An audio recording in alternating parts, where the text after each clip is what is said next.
ඔන්න අද මම ඔයාලත් එක්ක ෂෙයා කරගන්නේ රසම රස සැලඩ් එකක් හදන්නේ කොහොමද කියලා. අපිට මේකට ඕන වෙනවා පිපිඤ්ඤා, ගෝවා, මුං ඇට. මේ මුං ඇට නම් මම ගෙදර පැළ කරගත්ත මුං ඇට. ගෝවා මල් ටිකක් මම පොඩියට ලුණු ගෙඩියකුත් කපලා ගත්තා. තක්කාලි ටිකක්. අපි මුලින්ම මේ සැලඩ් එකට ඕන ඩ්‍රෙසින් එක හදාගමු. මම මේකට එකතු කරගන්නවා මිංචි කොළ, අමු මිරිස් කරලක් වගේම මේදය රහිත කිරි එකතු කරගන්නවා. ඉතින් සැලඩ් කන්න බෑ කියන ගොඩක් අයට මට කියන්න තියෙන්නේ අපිට සැලඩ් කන්න බැරි අපේ රසට අපි දිව හුරු වෙච්ච හුරු කරගත්ත රස හින්දා තමයි.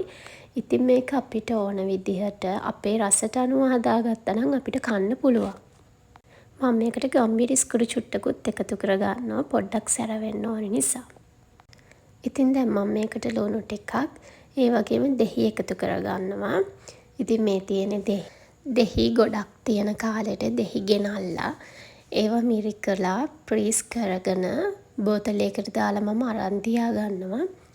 මොකද කඩේ තියෙන කෘත්‍රිම රසකාරක දාපු දෙහි ගෙනල්ලා මේකට දානවට වැඩිය අපි ගෙනල්ලා ඔය විදිහට ප්‍රීස් කරලා තියාගත්තට පස්සේ ඒක රස වගේම ගුණ ඒ හැමදේම තියෙනවා. ඉතින් මම ඔය විදිහට සෑහෙන කාලයක් යනකම් දෙහි ප්‍රීස් කරලා තියාගන්නවා. ඔයාලටත් පුළුවන් ඒ විදිහට තියාගන්න. මේ විදිහට අපි මේ ටික ඔක්කොම භාජනයකට දාගෙන මම මේකට චිකනුත් එකතු කරගන්නවා. ඉස්සෙල්ලා මට මේ චිකන් එක වීඩියෝ කරන එක ගන්න අමතක වෙලා. ඒකලා ඩ්‍රෙසින් එක මේකට දාගන්නවා. ඊට පස්සේ මම නම් මේකට මයෝනිස් ටිකකුත් එකතු කරගන්නවා. ඔයාලට කැමති නම් ඔයාලා ආසයි නම් විතරක් මේකට මයෝනිස් එකතු කරගන්න පුළුවන්. ඉතින් ඊට පස්සේ මේක හොඳට කලවම් කරලා කන්න තමයි තියෙන්නේ. ඇත්තටම මේ සැලඩ් එක හුඟක් රසයි. කන්න පුළුවන්. සැලඩ් කන්න කැමති නැති කෙනෙකුට උනත් මේක හරිම රසට කන්න පුළුවන්. ඔයාලත් හදලා බලන්න.